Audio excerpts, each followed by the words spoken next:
Ada kelelahan yang lebih berbahaya daripada capek badan, yaitu ketika tanganmu masih sibuk melayani Tuhan, tapi hatimu sudah lama kehilangan Tuhan. Kamu masih hadir, masih aktif, masih dikenal sebagai orang yang setia, masih datang lebih awal, masih pulang lebih akhir, masih mengurus banyak hal. Tapi doamu mulai dingin, firman tidak lagi menghidupkan. Pelayanan yang dulu kamu jalani dengan sukacita, sekarang terasa seperti beban. Dan yang paling menakutkan adalah ini. Kamu tetap bisa terlihat rohani sambil perlahan-lahan menjauh dari Kristus. Mungkin orang lain melihatmu kuat, mereka melihatmu melayani, mereka melihatmu bertanggung jawab, mereka melihatmu selalu ada ketika dibutuhkan. Tapi mereka tidak melihat bagian dalam hatimu. Mereka tidak tahu bahwa kamu mulai mudah tersinggung, mulai pahit, mulai lelah, mulai kehilangan sukacita, mulai melayani dengan wajah tersenyum tapi hati yang kosong. Kamu tidak berhenti melayani, tapi kamu mulai berhenti tinggal di hadapan Tuhan. Kamu masih melakukan pekerjaan Tuhan, tapi diam-diam kamu mulai kehilangan persekutuan dengan Tuhan. Dan ini bahaya besar dalam hidup rohani. Karena tidak semua orang menjauh dari Tuhan dengan meninggalkan gereja. Ada orang yang menjauh dari Tuhan sambil tetap sibuk di gereja. Kita sering berpikir bahwa kesibukan rohani selalu berarti kedekatan dengan Tuhan. Padahal belum tentu. Seseorang bisa sangat sibuk dalam pelayanan, tetapi hatinya tidak lagi lembut di hadapan Allah. Seseorang bisa menyanyi untuk Tuhan, tetapi tidak lagi berbicara dengan Tuhan. Seseorang bisa mengajarkan firman, tetapi tidak lagi membiarkan firman itu membongkar dirinya sendiri. Seseorang bisa melayani banyak orang, tetapi tidak lagi membawa jiwanya sendiri kepada Kristus untuk disembuhkan. Dan pelan-pelan, pelayanan yang seharusnya menjadi buah kasih, berubah menjadi beban. Bahkan lebih dalam lagi, pelayanan bisa berubah menjadi identitas. Kita merasa bernilai karena dibutuhkan. Kita merasa penting karena punya peran. Kita merasa aman karena masih dipakai. Kita merasa hidup karena orang lain masih memanggil nama kita. Lalu tanpa sadar, kita tidak lagi melayani karena penuh kasih. Kita melayani karena takut tidak dianggap berguna. Ada orang yang tidak menyembah uang, tidak menyembah kenikmatan, tidak menyembah dunia, tidak mengejar pujian secara terang-terangan, tapi diam-diam dia menyembah kegunaan dirinya di gereja. Dia merasa hidup kalau dibutuhkan. Dia merasa bernilai kalau dipakai. Dia merasa aman kalau punya posisi. Dia merasa berarti kalau orang lain bergantung kepadanya. Tapi ketika perannya dikurangi, dia terluka. Ketika tidak dilibatkan, dia merasa dibuang. Ketika tidak dipuji, dia merasa tidak dihargai. Ketika orang lain yang dipakai, hatinya mulai panas. Dan disitulah kita harus jujur. Apakah kita sungguh-sungguh melayani Kristus, atau kita sedang memakai pelayanan untuk membangun nilai diri kita sendiri? Tuhan Yesus pernah datang ke sebuah rumah. Di rumah itu ada dua saudari, Marta dan Maria. Marta sibuk melayani, Maria duduk dekat kaki Tuhan dan mendengarkan perkataannya. Sekilas, Marta terlihat lebih berguna. Dia bergerak, dia mengurus, dia menyiapkan, dia bekerja. Sedangkan Maria hanya duduk. Tapi kemudian Marta mulai gelisah. Ia berkata kepada Yesus, "Tuhan, tidakkah Engkau peduli bahwa saudaraku membiarkan aku melayani seorang diri? Suruhlah dia membantu aku." Perhatikan ini, Marta sedang melayani Yesus. Tapi di tengah pelayanan kepada Yesus, hatinya kehilangan ketenangan di hadapan Yesus. Ia sibuk tetapi gelisah. Ia melayani tetapi kesal. Ia berada dekat dengan Yesus tetapi tidak sungguh-sungguh menikmati kehadiran Yesus.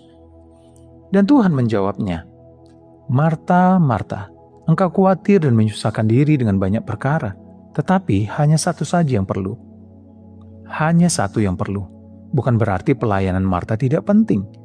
Tapi ada sesuatu yang lebih mendasar daripada aktivitas pelayanan, yaitu tinggal di hadapan Tuhan, mendengar suaranya, menerima kasih-Nya, membiarkan jiwa kita duduk di kaki-Nya. Karena tanpa itu, pelayanan mudah berubah menjadi kegelisahan. Sobat, pelayanan bukan musuh kehidupan rohani. Jangan salah paham. Pelayanan itu mulia, diakonia itu kudus. Melayani sesama adalah bagian dari kasih. Dalam gereja, kita belajar menyangkal diri, memikul salib, mengasihi, memberi diri, dan hidup bukan hanya untuk diri sendiri. Tetapi pelayanan menjadi berbahaya ketika terputus dari doa. Pelayanan menjadi berbahaya ketika terputus dari pertobatan. Pelayanan menjadi berbahaya ketika terputus dari keheningan batin di hadapan Kristus. Tangan boleh sibuk melayani, tapi hati harus tetap berlutut. Kalau tangan terus bekerja, tetapi hati tidak lagi berlutut, kita akan mulai berubah. Kita mulai menuntut, kita mulai mudah kecewa, kita mulai merasa paling berkorban, kita mulai merasa orang lain tidak cukup menghargai kita. Kita mulai melihat gereja bukan lagi sebagai tubuh Kristus, tetapi sebagai tempat pembuktian diri. Dan ketika itu terjadi, pelayanan tidak lagi menyembuhkan jiwa. Pelayanan justru membuka luka-luka yang belum pernah kita bawa ke hadapan Tuhan. Nah sobat, coba jawab dengan jujur. Kapan terakhir kali kamu berdoa? Bukan karena kamu harus melayani. Kapan terakhir kali kamu membaca firman? Bukan untuk menyiapkan bahan, bukan untuk membagikan sesuatu kepada orang lain, tetapi karena jiwamu sendiri lapar. Kapan terakhir kali kamu datang kepada Tuhan tanpa agenda? Bukan untuk meminta kekuatan melayani, bukan untuk meminta acara berjalan lancar, bukan untuk meminta pelayanan berhasil, tetapi hanya datang dan berkata, "Tuhan, aku di sini, aku membutuhkan Engkau." Kadang kita lebih sering berbicara tentang Tuhan daripada berbicara dengan Tuhan. Kita lebih sering melakukan sesuatu untuk Tuhan daripada tinggal bersama Tuhan. Kita lebih sibuk menjaga pelayanan tetap berjalan daripada menjaga hati tetap hidup. Dan pelan-pelan kita menjadi buruh rohani. Buruh rohani selalu sibuk, tapi tidak tenang. Buruh rohani takut berhenti, karena kalau berhenti, dia merasa tidak berguna. Buruh rohani berkata, "Aku harus terus dipakai supaya aku punya tempat. Aku harus terus kuat supaya aku tidak mengecewakan orang. Aku harus terus terlihat mampu supaya orang tidak tahu aku lemah." Tetapi anak berbeda. Anak bisa melayani, tetapi dari tempat istirahat. Anak tahu bahwa kasih Bapa tidak tergantung pada produktivitasnya. Anak berkata, "Aku sudah dikasihi, maka aku melayani. Aku sudah diterima, maka aku memberi diri. Aku sudah punya tempat di hati Bapa, maka aku tidak perlu membuktikan nilai diriku lewat pelayanan." Ini perbedaannya. Buruh melayani untuk mendapatkan tempat. Anak melayani karena sudah memiliki tempat. Tuhan tidak memanggilmu menjadi mesin pelayanan. Tuhan tidak menciptakanmu hanya untuk menyelesaikan tugas gereja. Tuhan tidak mengasihimu hanya ketika kamu berguna. Sebelum kamu melayani, kamu sudah dikasihi. Sebelum kamu punya posisi, kamu sudah dilihat. Sebelum orang mengenal namamu, Tuhan sudah mengenal jiwamu. Dan kalau suatu hari semua peran pelayananmu diambil, kamu tetap berharga di hadapannya. Pertanyaannya, apakah kamu percaya itu?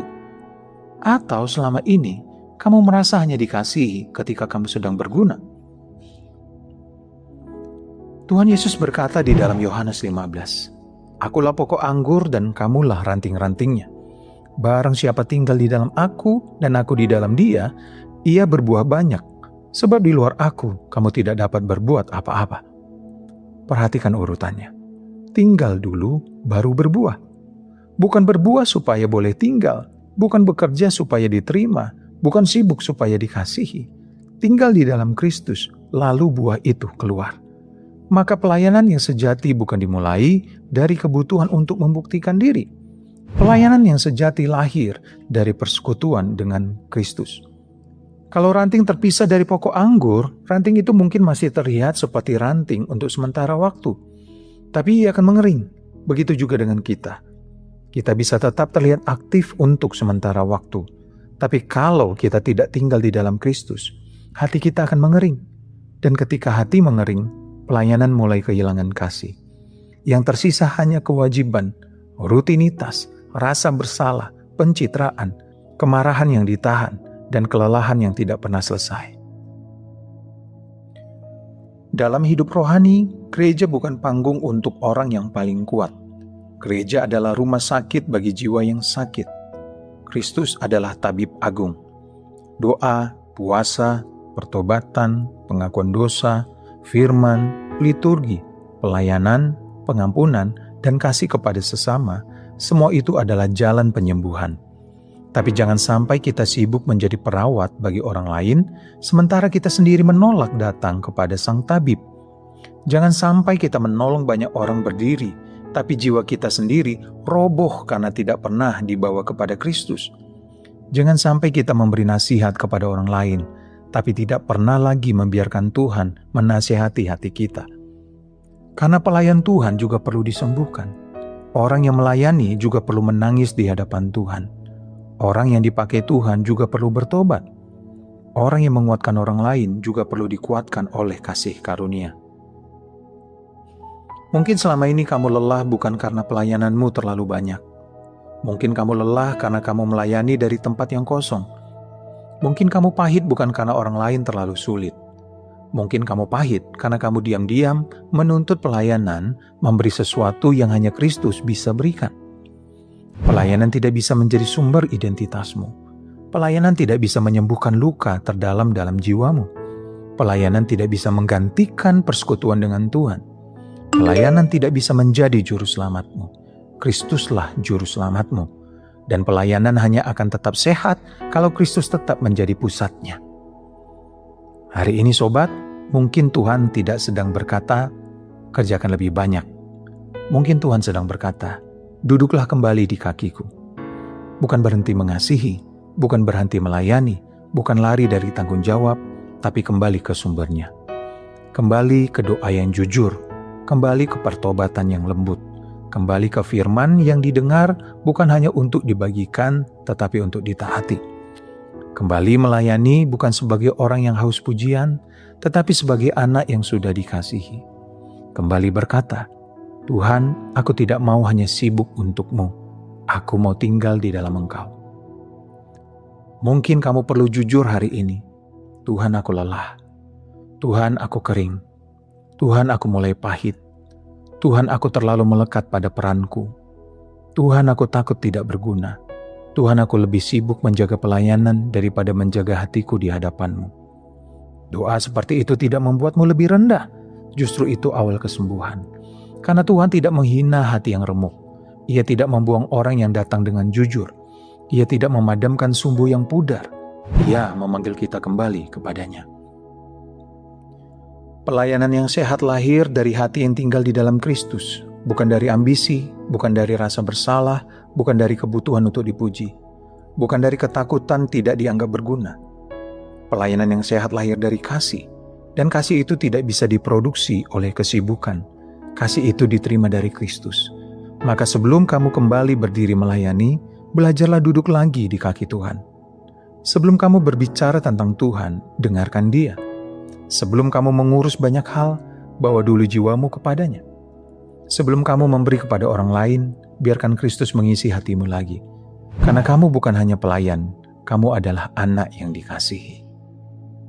Mari sobat, kita berdoa. Tuhan Yesus Kristus, Anak Allah yang hidup, kasihanilah kami orang berdosa. Ampunilah kami karena kami seringkali sibuk melayani-Mu, tetapi lupa tinggal di dalam Engkau. Ampunilah kami karena kami lebih menjaga pelayanan terlihat berhasil daripada menjaga hati kami tetap lembut di hadapan-Mu.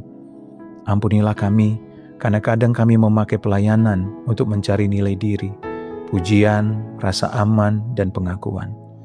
Tuhan, sembuhkanlah hati kami yang lelah. Pulihkanlah jiwa kami yang kering. Lepaskan kami dari kebutuhan untuk selalu terlihat kuat. Ajarlah kami kembali duduk di kaki-Mu. Ajarlah kami berdoa bukan hanya saat kami butuh kekuatan untuk melayani, tetapi karena kami sungguh-sungguh rindu kepadamu. Ajarlah kami membaca firman bukan hanya untuk mengajar orang lain, tetapi untuk disembuhkan dan ditaati oleh hati kami sendiri. Ajarlah kami melayani sebagai anak yang dikasihi, bukan sebagai buruh yang takut kehilangan tempat. Biarlah pelayanan kami lahir dari kasih, bukan dari ketakutan. Lahir dari persekutuan, bukan dari kekosongan. Lahir dari hidup yang tinggal di dalam Engkau. Tuhan, bawa kami kembali kepadamu, karena tanpa Engkau kami tidak dapat berbuat apa-apa. Amin. Kalau firman ini menegur hatimu, silakan tulis di komentar, Tuhan Yesus bawa aku kembali ke kakimu. Bukan sebagai formalitas, tapi sebagai doa sederhana dari hati yang ingin pulang. Dan kalau kamu sedang lelah dalam pelayanan, tuliskan juga pokok doamu. Mari kita saling mendoakan. Pelayanan itu mulia, tapi pelayanan tidak pernah boleh menggantikan Kristus. Kiranya Tuhan memulihkan hati setiap orang yang sedang lelah, kering dan hampir menyerah. Tuhan Yesus memberkati kamu dan keluarga. Dibebaskan oleh firman, dikuatkan oleh kebenaran.